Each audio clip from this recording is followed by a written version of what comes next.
আসসালামু আলাইকুম রহমতুল্লাহি ওয়া বারাকাতুহু। আজকে ইনশাআল্লাহ আমি আপনাদের সাথে আল কুরআনে বর্ণিত আল্লাহর একটি অনন্য এবং অসাধারণ নাম সম্পর্কে আলোচনা করব। এই নামটি অনন্য কারণ আল্লাহ এই একই নাম তার নিজের জন্য ব্যবহার করেছেন, আবার বিশ্বাসীদেরকেও এমন হতে বলেছেন। আল্লাহ আমাদের সম্পর্কে বলেছেন ওয়াকালিলুম মিন ইবাদিয়াশ শাকুর, এবং আমার বান্দাদের মধ্যে খুবই অল্পই শাকুর। শাকুর অর্থ চরম কৃতজ্ঞ, আর কৃতজ্ঞ হওয়া এবং গুণগ্রাহী হওয়া দুইটা ভিন্ন ভিন্ন জিনিস। কৃতজ্ঞ মানে কেউ যদি আপনার কোনো উপকার করে তাহলে আপনি তাকে থ্যাংক ইউ বা ধন্যবাদ বলেন এবং মনে মনে তার প্রতি কৃতজ্ঞতা অনুভব করেন। গুণগ্রাহী মানে আপনি সব কিছুতে ইতিবাচক দেখেন, সব পরিস্থিতিতেই আপনি ভালো কিছু সন্ধান পেয়ে থাকেন। আমাদের রাসূলুল্লাহ সাল্লাল্লাহু আলাইহি সাল্লামের জীবনে অন্যতম দুর্বিষহ একটা ঘটনা ছিল ইফকের ঘটনা, যখন মদিনাতে তার পরিবারের বিরুদ্ধে অপমানজনক অপবাদ রটনা করা হয়। আর এই মিথ্যা অপবাদ রটনার কাজ 30 দিন পর্যন্ত চলতে থাকে। 30 দিন পর আল্লাহ নাজিল করেন লা তাহসাবুহু শাররাল লাকুম বাল হুয়া খায়রুল লাকুম, এটাকে তোমাদের জন্য ক্ষতিকর মনে করো না, বরং তা তোমাদের জন্য কল্যাণকর। তো এভাবে আল্লাহ আমাদের মনোভাব পরিবর্তন করেন এবং তিনি চান আমরা যেন শাকুর হই, যার অর্থ চরম গুণগ্রাহী হওয়া, আল্লাহর তারিফ করার জন্য উপায় খোঁজা। আর আমাদের জন্য ব্যাপারটা উপলব্ধি করা সহজ, কিন্তু আল্লাহ সব কিছুর মালিক, নিজেকে শাকুর বলছেন। আল্লাহ আযজা ওয়া জাল্লা বলছেন ইন তুকরিদুল্লাহ কারদান হাসানা ইউদাইফু লাকুম ওয়া ইয়াগফির লাকুম আল্লাহু শাকুরুন হালিম। আল্লাহ গুণগ্রাহী, পরম ধৈর্যশীল। সূরা তাগাবুনের এই আয়াতে আল্লাহ নিজেকে শাকুর বলছেন, আর সূরা ফাতিরে তিনি নিজেকে 2 বার শাকুর বলেছেন। আমরা আল্লাহ আযজা ওয়া জাল্লার জন্য শাকুরের অর্থ হিসেবে গুণগ্রাহী শব্দটি ব্যবহার করে থাকি। আল্লাহ তার নিজের সম্পর্কে বলছেন তিনি চরম গুণগ্রাহী। তাই আমি আপনাদের সবার জন্য বিষয়টি সহজ করে তুলে ধরার চেষ্টা করব, যেন আমরা এখান থেকে শিক্ষা গ্রহণ করতে পারি এবং বুঝতে পারি আল্লাহ কেন আমাদের জন্য এমন একটি শব্দ ব্যবহার করলেন। আমাদের কোনো কিছুই আল্লাহর প্রয়োজন নেই, কিন্তু আমরা আমাদের সব কিছুর জন্য আল্লাহর মুখাপেক্ষী। আল্লাহ হলেন গানি, তিনি সব ধরনের প্রয়োজন থেকে মুক্ত। তিনি হলেন হালিম, কেউ তার প্রশংসা না করলেও, তার প্রতি কৃতজ্ঞতা প্রকাশ না করলেও তিনি নিজে নিজেই প্রশংসিত। কোনো কিছুর অস্তিত্ব না থাকলেও আল্লাহর প্রশংসা এবং কৃতজ্ঞতা এমনিতেই বর্তমান আছে। ওয়া আতাকুম মিন কুল্লি মা সাআলতুমুহ, যে সকল বস্তু তোমরা চেয়েছো তার প্রত্যেকটি থেকেই তিনি তোমাদেরকে দিয়েছেন। তোমাদের যা কিছুর প্রয়োজন হতো তার সব কিছুই আল্লাহ তোমাদেরকে দিয়েছেন। আমরা প্রতিনিয়ত তার নিকট কৃতজ্ঞতার ঋণে আবদ্ধ। আমাদের সম্ভাব্য প্রতিটি প্রয়োজন তিনি পূর্ণ করেছেন এবং এত অসংখ্য নিয়ামত দান করেছেন যে আমরা কোনোদিনও তার ঋণ পরিশোধ করতে সক্ষম হব না। যেমন এই কক্ষে উপবিষ্ট সবার দিকে তাকিয়ে দেখুন, আমাদের প্রায় সবাইকে দৃষ্টিশক্তি প্রদান করা হয়েছে। আমাদের সবারই উঠে দাঁড়ানোর এবং চলাফেরা করার ক্ষমতা রয়েছে। এই পৃথিবীতে এমন বহু মানুষ রয়েছে যারা দাঁড়াতে পারে না, হাঁটতে পারে না। আমরা যে ঘুমাতে পারি এটাকে আমরা কোনো নিয়ামতই মনে করি না। আমাদের হাতের আঙুলগুলোকে আমরা কিছুই মনে করি না, মনে হয় যেন আমরা এগুলোর মালিক। এমন অনেক মানুষ রয়েছে যাদের হাত নেই বা প্যারালাইসিসের কারণে হাত নাড়াতে পারে না, হাসপাতালের বিছানায় শুয়ে শুয়ে চোখ ছাড়া আর কিছুই নাড়াতে পারে না, বা বাসায় পড়ে রয়েছে। ব্যাপারটা হলো এই পৃথিবীতে আমাদের যা কিছু আছে তার সবই মূল্যবান, আর আমরা এর মূল্য নির্ধারণ করি টাকার অঙ্কে। এখন যদি কেউ বলে আপনার পা কিনতে চাই, মূল্য কত? আপনার উভয় চোখ কত টাকা মূল্যে বিক্রি করবেন? আপনার ফুসফুস কিনতে চাই, আপনার পা কিনতে চাই, শুধু একটা কিনতে চাই, আমার উভয়টার দরকার নেই। আল্লাহর দেয়া এই মহামূল্যবান উপহারগুলো আমরা প্রতিদিন ব্যবহার করে চলেছি। প্রতিনিয়ত কোনো কিছুর ব্যবহার করতে থাকলে আমাদের কাছে তার মূল্য কমে যায়। এটা আর এমন কি, জাস্ট একটা পায়ের পাতা। আবার অভিযোগ করি এটা খালি চুলকায়। তো আমরা এই মহামূল্যবান উপহারগুলো, যেমন আমাদের শরীর, আমাদের শরীরে বিভিন্ন অঙ্গ প্রত্যঙ্গ, আমাদের পরিবার, বাতাস, ভূমি যার উপর আমরা দাঁড়িয়ে আছি। আচ্ছা, কোনো কারণে ভূমিকম্প হচ্ছে না? পৃথিবী সম্পর্কে একটা গুরুত্বপূর্ণ ব্যাপার আপনাদের বলছি।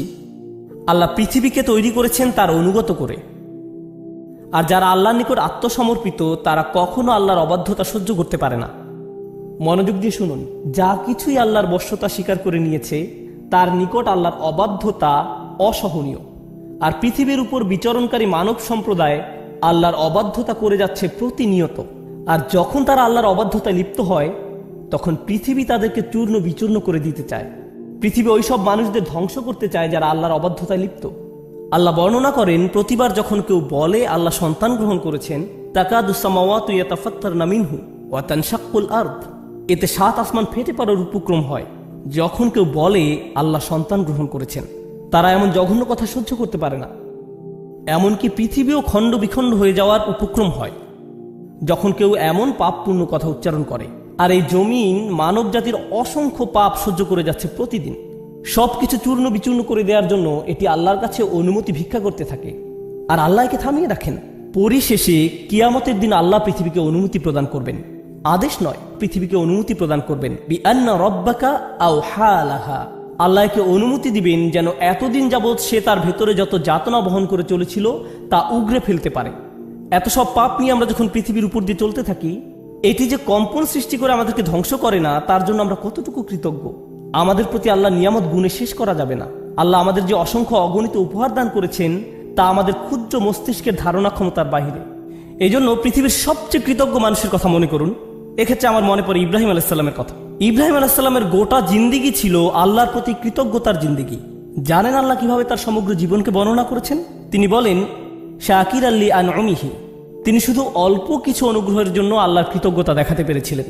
আনউম ব্যবহার করা হয় অল্প কিছু অনুগ্রহের জন্য, আর নিয়াম শব্দটি ব্যবহার করা হয় অনেক বেশি নিয়ামতের জন্য। অর্থাৎ আল্লাহর অসাধারণ বান্দা ইব্রাহিম আলাইসাল্লামের মতো ব্যক্তিও যদি তার সমগ্র জীবন আল্লাহর প্রতি কৃতজ্ঞতা প্রকাশে ব্যয় করেন, তিনি শুধু সামান্য কয়টি নিয়ামতের শুকরিয়া আদায় করতে পারবেন আল্লাহ তাকে যত কিছু দিয়েছেন তার তুলনায়। এরপর তিনি বলেন, ওয়া ইন তাউদ্দু নি'মাতাল্লাহি লা তুহসুহা, যদি তোমরা আল্লাহর শুধু একটি অনুগ্রহ পুরোপুরি উপলব্ধির চেষ্টা করো, তোমরা সম্পূর্ণরূপে এটি গণনা করতে সমর্থ হবে না। আল্লাহর সকল অনুগ্রহ নয়, শুধু একটি নি'মাতাল্লাহ লা তুহসুহা, উদাহরণস্বরূপ চিন্তা করার সামর্থ্য, শুধু একটি অনুগ্রহ। আল্লাহর এই একটি অনুগ্রহ প্রতিদিন প্রতি মিনিটে কতভাবে আমার উপকার করে, আমি আল্লাহর শুধু একটি অনুগ্রহের উপকার গণনা করে শেষ করতে পারবো না। কিভাবে আমি আমার প্রতি তার প্রদত্ত সকল অনুগ্রহের শুকরিয়া আদায় করব? আমাদের প্রতি আল্লাহর জহেরা বা প্রকাশ্য অনুগ্রহ যেমন আছে, তেমনি আছে বাতিনাহ বা গোপন অনুগ্রহ। তিনি বলেন, ওয়াসবাগা আলাইকুম নি'মাহু যাহিরাতান ওয়া বাতিনা, এবং তোমাদের প্রতি প্রকাশ্য ও অপ্রকাশ্য নিয়ামত সমূহ পরিপূর্ণ করে দিয়েছেন। কতজন মানুষ উপলব্ধি করে যখন তারা রাস্তায় গাড়ি নিয়ে বের হয়, ইউরসিলা আলাইকুম হাফাজা, তখন আল্লাহ গাড়ির সামনে এবং পেছনে প্রতিরক্ষক ফেরেশতা পাঠিয়ে এর নিরাপত্তার ব্যবস্থা করেন যেন আপনি নিরাপদে বাসায় পৌঁছতে পারেন। আপনার গাড়ি যে রাস্তা থেকে ছিটকে পড়েনি, সেটা ব্রেক ভালো কাজ করার কারণে নয়, আপনার গাড়ি রাস্তায় টিকে আছে কারণ আল্লাহর গার্ডিয়ান ফেরেশতা পাঠিয়ে এর সুরক্ষার ব্যবস্থা করেছেন। কতজন মানুষ এটা উপলব্ধি করে? তাই আমাদের প্রতি আল্লাহর অনুগ্রহ এত অসংখ্য অগণিত পরিমাণ যে আমরা যদি প্রতি নিঃশ্বাসে শুকরিয়া আদায় করি, তবু সামান্য কিছু নিয়ামতের জন্য কৃতজ্ঞতা আদায় করতেও সমর্থ হব না।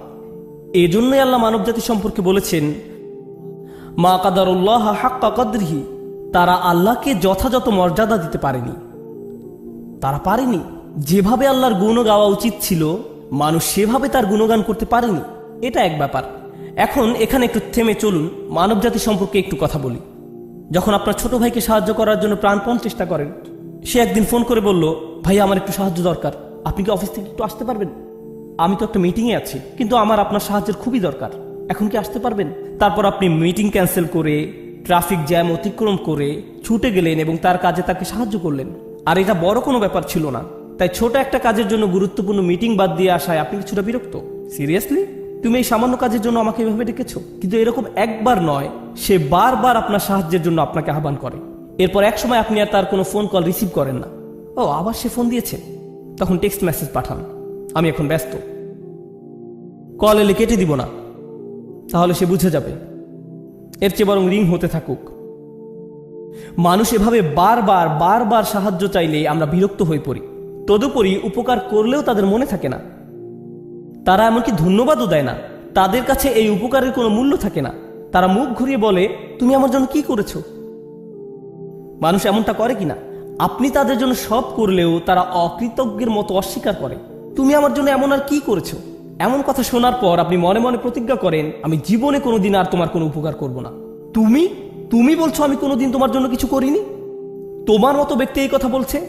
এরপর আপনার তাকে স্মরণ করিয়ে দিতে হয় যে তার জন্য কি কি করেছেন। এতে হয়তো সে বলবে, ও তুমি এখন খোঁটা দিচ্ছ, লোকজনকে দেখাচ্ছ যে তুমি কেমন উপকারী লোক। একজন বিশ্বাসী হিসেবে এমনিতে আমাদের কাউকে উপকারের কথা মনে করিয়ে দেওয়া উচিত নয়। লা তুবতিলু সাদাকাতিকুম বিল মান্নি ওয়াল আযা, তোমরা অনুগ্রহের কথা প্রকাশ করে এবং কষ্ট দিয়ে নিজেদের দান খয়রাতকে বরবাদ করো না।